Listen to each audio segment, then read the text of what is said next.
So folks, welcome to Edinburgh. We're standing actually just outside Edinburgh Castle, which is at the top of the Royal Mile. If you're coming to Edinburgh just as a tourist, or if you're coming to do the Outlander tour, I advise you to make this your starting point. Now, most of you will remember that Bonnie Prince Charlie actually invaded Edinburgh and he had very little resistance. And from Edinburgh he went on to Preston Pans, where he also won that battle. So you have to remember that in those days Edinburgh was a really small place. It mainly consisted of Edinburgh Castle and a street going down called the Royal Mile, where all the shops and people used to live. And the reason they lived just down from the castle was obviously for protection. Now, one thing you may not know about Edinburgh Castle is that it's actually built on an extinct volcano. It's the lava flow of a volcano, and they built the castle on top of this.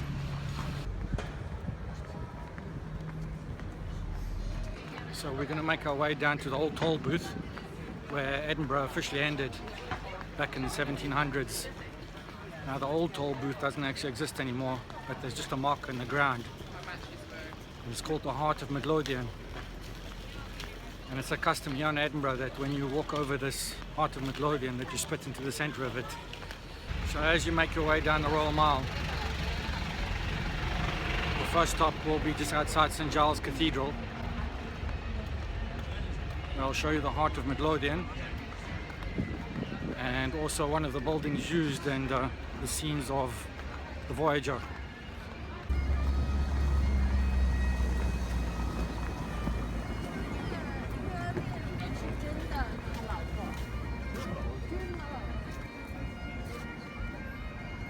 I'm actually standing right on the Heart of Midlothian. It's a marker spot for the old toll booth that used to be here. This in fact marked the end of official Edinburgh in that period of time.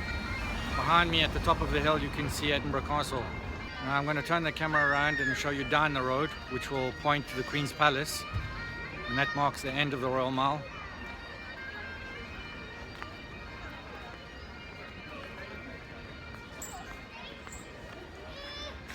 So right at the bottom of the road there is the Queen's Palace.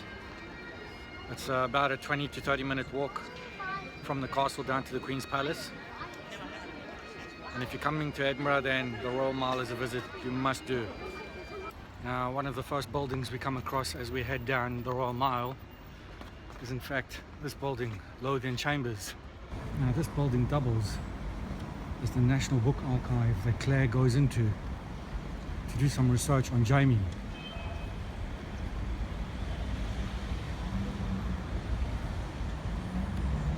And it just so happens to be right next to it is the Signet Library.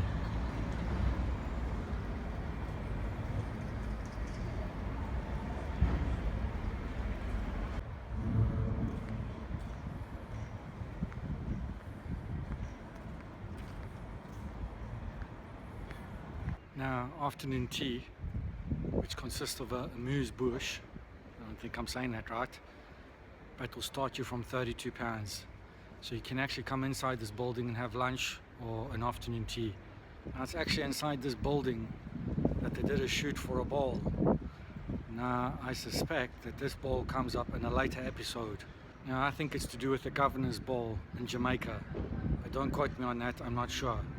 But the interior of this building is absolutely amazing. Now we're coming up to the old toll booth, which is situated right next to the Canongate Kirk.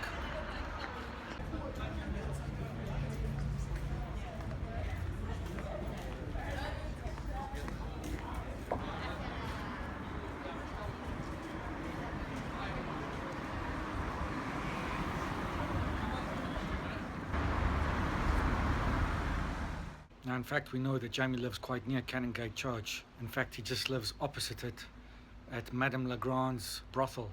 Now he takes Claire there for the first time, and at first she's a bit confused as to why he's living there. The two of them are actually business partners of some sorts.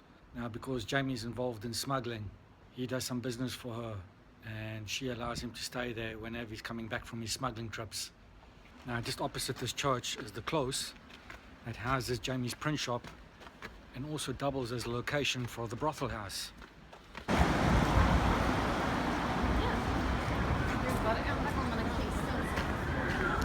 This is the scene of Jamie's print shop, and as well as the brothel owner's home.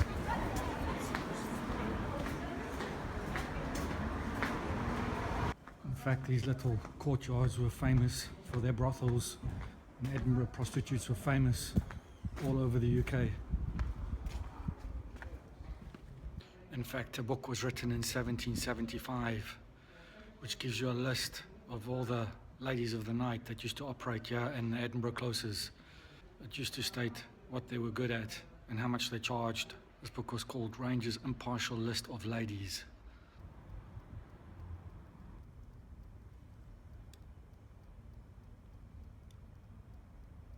Now, I don't think Jamie's prepared for what's about to happen to him when Claire walks into the shop. He's going to be absolutely shocked. Bear in mind that this pair have been separated for over 20 years, so there's going to be a hell of a reunion. So now at this point, Claire is no longer trapped in her marriage because Frank is dead, and Jamie's no longer in prison. So now Claire's discovered that Jamie's still alive. She makes her way back through the standing stones and back to Inverness, and from there she makes her way down to Edinburgh, and she goes down by stagecoach. Now the coach actually drops Claire off outside the White Horse Tavern. I'm just making my way up to it now.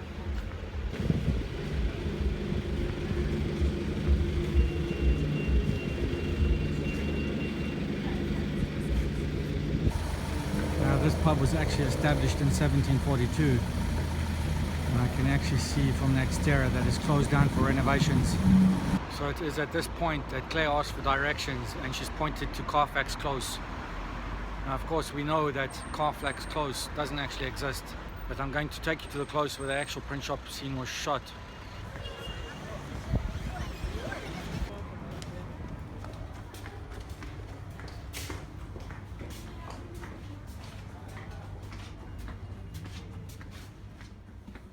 So here we are on Tweeddale Close. This is one of several closes that was used for the print shop scene.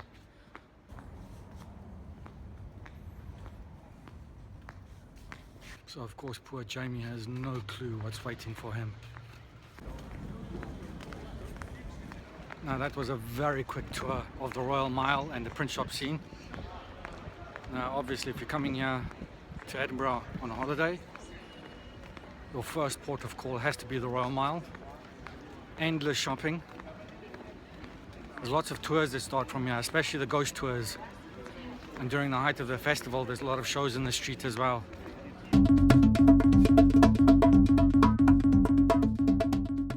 I reckon it will take you a couple of hours at least to work your way up from the castle down to the Queen's Palace, if not longer. But if you do come to Edinburgh, enjoy.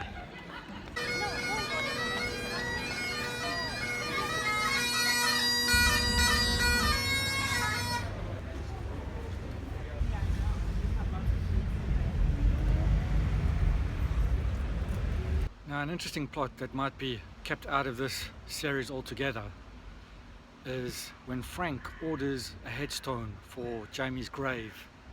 He contacts the Reverend and tells him to put this gravestone at Culloden Battlefield.